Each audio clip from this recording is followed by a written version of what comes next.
Computer security. Computer security is the protection of computing system and the data that they store or access. Computer security is also known as a cyber security or IT security, is the protection of computer system from the thief or damage to their hardware, software, or information. Measure to keep your system and data safety. Give personal information over encrypt website only if you're shopping or banking online. Stick to sites that use encryption to protect your information as it travels from your computer to their server. To determine if a website is encrypted, look for each look for at the beginning of the web address. That means the site is secure. Back up your files. No system is completely secure. Copy your files to an external hard drive or cloud storage. If your computer is attacked by malware, you'll still have access to your files.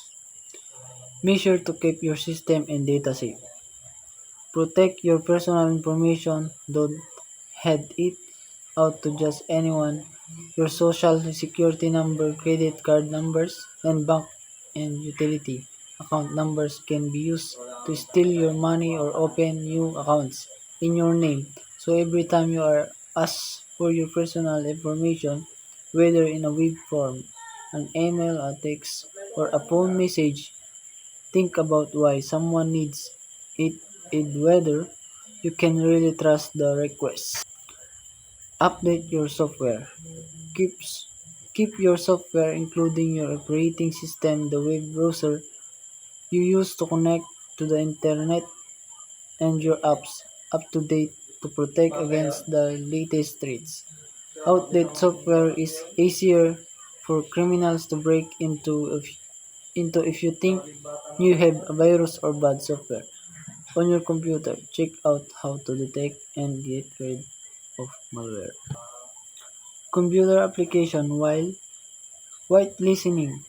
The idea is to install just a restricted number of applications in your computers, which are useful as well as are genuine. Computer system restore solution. In case your computer is hacked and your files are damaged, you should have the possibility to again have access to your files. An example is Windows System Restore or Backup. Computer and network authentication. The data that is accessed over the network is based to be provided only to the authorized username and password. Firewall. In a computing, a firewall is a network security system that monitors and controls incoming and outgoing network traffic based on predetermined security rules. A firewall acts as a barrier between a trusted network and non-trusted network. This means that, that the only traffic allowed onto the network is defined in the firewall policy, all other traffic is denied. Spyware. Spyware prevention install a security firm that lets you know when any programs is being installed so that you can choose to authorize or stop the installation. How to recognize spyware. New and or unidentifiable icons may appear in the taskbar at the bottom of your screen. Search may result in you being redirected to a different search engine. Random error message appear when you perform operation that previously worked fine. But the best way to identify if you have been infected is to use a spyware scanner, which will be included in any spyware removal software.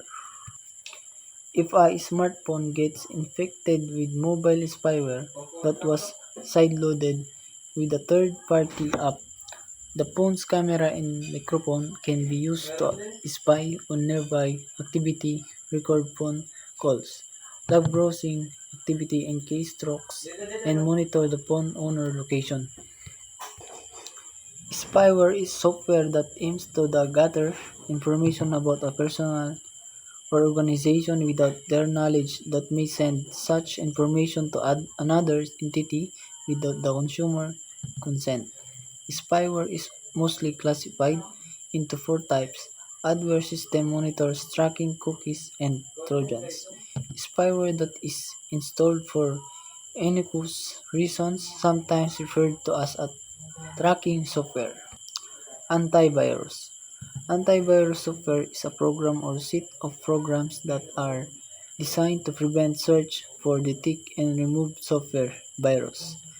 These are several different companies that build and offer antivirus software, and what each offer can vary but all perform some basic function. Scan specific files or directories for any malware or non-malicious patterns. Allow you to schedule scans to automatically run for you. Allow you to initiate a scan for a specific file or of your computer of a CD or flash drive at any time.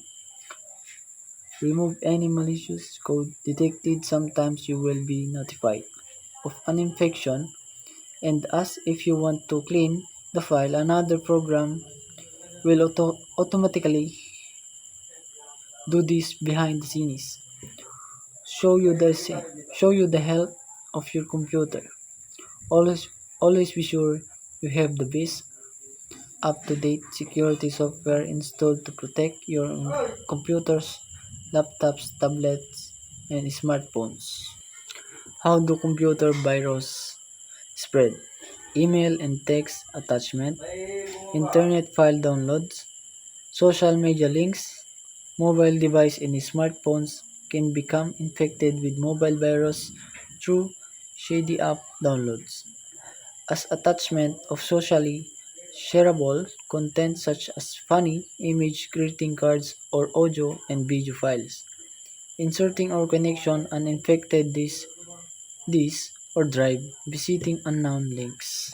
A computer virus is a type malware that when executed replicates itself by modifying another computer programs and inserting its own code. A computer virus is written to alter the way a computer operates and that is designed to spread from one computer to another. In order for a virus to infect your computer, you have to run the infected programs, which in turn cause the virus code to be executed.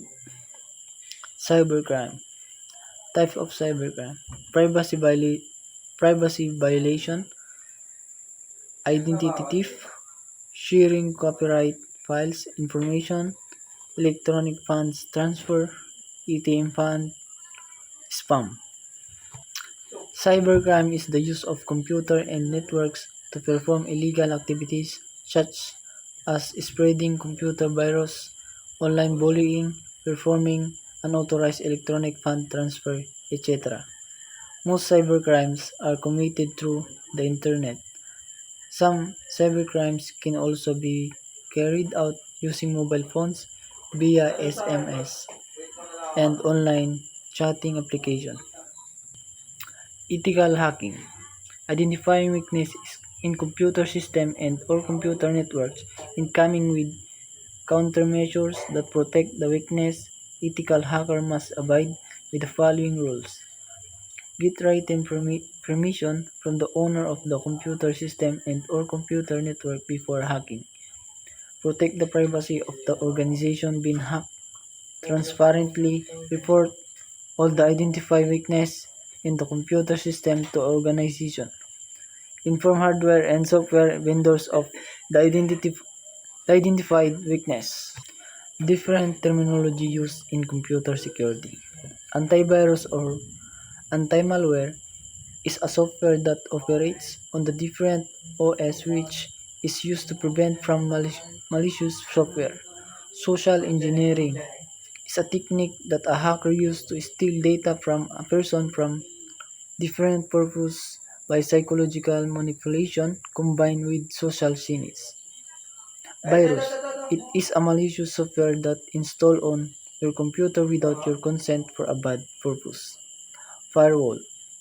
It is a software or hardware which is used to filter network traffic based on rules.